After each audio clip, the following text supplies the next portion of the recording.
ನಮಸ್ಕಾರ ಫ್ರೆಂಡ್ಸ್, ಎಲ್ಲರೂ ಚೆನ್ನಾಗಿದ್ದೀರಾ ಅಂತ ಭಾವಿಸ್ತೀನಿ. ಇವತ್ತು ನಾನು ಸಿಂಪಲ್ಲಾಗಿ ಉಪ್ಪು ಮಾಡೋದಂತ ಹೀಗೆ ತೋರಿಸ್ತೀನಿ. ಹಿಂಗೆ ಅಂತಂದರೆ ಏನೂ ಇಲ್ಲದೆ ಈಸಿಯಾಗಿ 1-2-3 ಮಿನಿಟ್ಸ್ ಎಮರ್ಜೆನ್ಸಿ ನಮಗೆ ಏನೋ ಹಸಿವಾಗ್ತಿದೆ, ನಂಗೆ ಟೈಮ್ ಇಲ್ಲ, ಡ್ಯೂಟಿಗೆ ಹೋಗ್ಬೇಕು ಅಥವಾ ಎಲ್ಲೋ ಹೋಗಬೇಕು, ಕಾಲೇಜಿಗೆ ಹೋಗಬೇಕು, ಆ ಥರ ಇರುವಾಗ ಎಮರ್ಜೆನ್ಸಿಯಾಗಿ ಹೆಂಗೆ ಮಾಡೋದು ಅಂತ ನಾನು ತೋರಿಸ್ಕೊತಾ ಇದ್ದೀನಿ. ಫಸ್ಟ್ ಇದು ಬನ್ಸಿ ರವೆ ಉಪ್ಪಿಟ್ಟ. ಫಸ್ಟ್ ಬನ್ಸಿ ರವೆ ಹುರ್ಕೊತಿದ್ದೀನಿ, ಜಸ್ಟ್ ಲೈಟಾಗಿ ಫ್ರೈ ಮಾಡ್ಕೊತಿದ್ದೀನಿ ಅಷ್ಟೇ, 1-2-3 ಸೆಕೆಂಡ್ಸ್. ಅದಾದಮೇಲಿಂದ ಕಡಾಯಿ ಇಟ್ಟೆ, ಅದಕ್ಕೆ ಎಣ್ಣೆ 1-2-3 ಸ್ಪೂನು ಎಣ್ಣೆ ಹಾಕ್ತಾಯಿದ್ದೀನಿ. ಎಣ್ಣೆ ನಾವು ಎಷ್ಟು ಹಾಕ್ತೀವಿ ಅಷ್ಟು ತುಂಬಾ ಚೆನ್ನಾಗಿರುತ್ತೆ, ಅದಕ್ಕೋಸ್ಕರ ನಾನು ಚೆನ್ನಾಗಿ ಎಣ್ಣೆ ಹಾಕ್ತಾಯಿದ್ದೀನಿ. ಎಣ್ಣೆ ಮತ್ತು ಇವಾಗ ಸಾಸಿವೆ, ಈರುಳ್ಳಿ, ಕಡಲೆಬೇಳೆ ಮತ್ತು ಹಸಿಮೆಣಸಿನ್ಕಾಯಿ ಇದು 3 ಹಾಕಿದ್ದೀನಿ. ಸ್ವಲ್ಪ ಲೈಟಾಗಿ ಆನಿಯನ್ದು ಕಲರ್ ಚೇಂಜ್ ಆದ ತಕ್ಷಣ ಸ್ವಲ್ಪ ಸಾಲ್ಟ್ ಹಾಕ್ತಾಯಿದ್ದೀನಿ. ಆನಿಯನೆಲ್ಲ ಸ್ಮೂತ್ ಆಗಬೇಕು. ನೆಕ್ಸ್ಟ್ ಅದಾದಮೇಲೆ ಟೊಮೊಟೊ ಹಾಕ್ತಾಯಿದ್ದೀನಿ.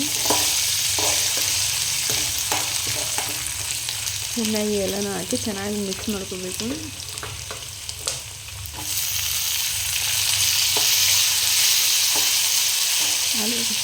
ಟೊಮೊಟೊ ಚೆನ್ನಾಗಿ ಸ್ಮೂತಾಗಿ ಆಗೋ ತನಕ ಚೆನ್ನಾಗಿ ಅದನ್ನ ಫ್ರೈ ಮಾಡ್ಕೊತಾ ಇರಬೇಕು.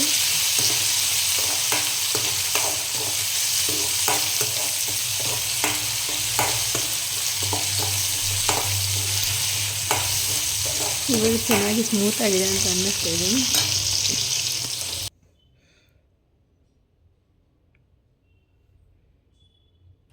ನಾನು 1.5 ಕಪ್ ಆಗುವಷ್ಟು ರವೆ ಹಾಕ್ಕೊಂಡಿದ್ದೀನಿ, ಅದಕ್ಕೆ ಡಬಲ್ ಆಗಿ ನಾನು ನೀರು ಹಾಕ್ಕೊತಾಯಿದ್ದೀನಿ.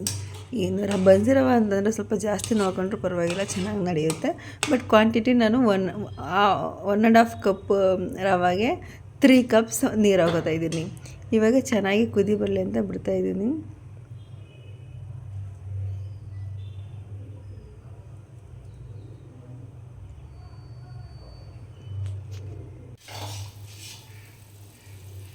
ಈಗ ಚೆನ್ನಾಗಿ ಕುದಿ ಬರ್ತಾಯಿದೆ, ಅದಕ್ಕೆ ರವೆ ಹಾಕ್ತಾಯಿದ್ದೀನಿ ನಾನು.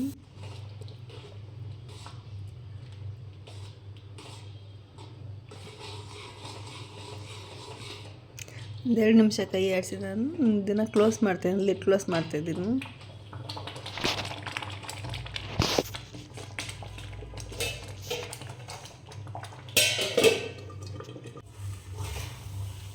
ಇವಾಗ ಕನ್ಸಿಸ್ಟೆನ್ಸಿ ಮತ್ತು ಯಾವುದೇ ಲಂಪ್ ಇಲ್ಲ, ಏನಿಲ್ಲದೆ ಲಂಪ್ಸ್ ಇಲ್ಲದೆ ಚೆನ್ನಾಗಿ ಬಂದಿದೆ. ಗಂಟೆ ಏನಿಲ್ಲ, ಎಲ್ಲ ಕಡೆ ಸ್ಮೂತಾಗಿ ಚೆನ್ನಾಗಿ ಬಂದಿದೆ ಬನ್ಸಿ ರವೆ.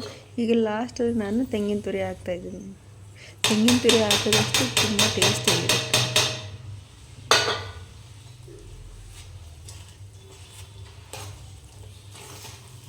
ಈಗ ಚೆನ್ನಾಗಿ ತೆಂಗಿನ ತುರಿ ಹಾಕಿದ್ಮೇಲೆ ಚೆನ್ನಾಗಿ ಮಿಕ್ಸ್ ಮಾಡಿಬಿಟ್ಟು ಮತ್ತು ಪುನಃ ಲಿಡ್ ಕ್ಲೋಸ್ ಮಾಡ್ತೀನಿ. ಸ್ವಲ್ಪ ಪಂಗಾಗಲಿ ಅಂತ ಲಿಡ್ ಕ್ಲೋಸ್ ಮಾಡಬೇಕಷ್ಟೇ.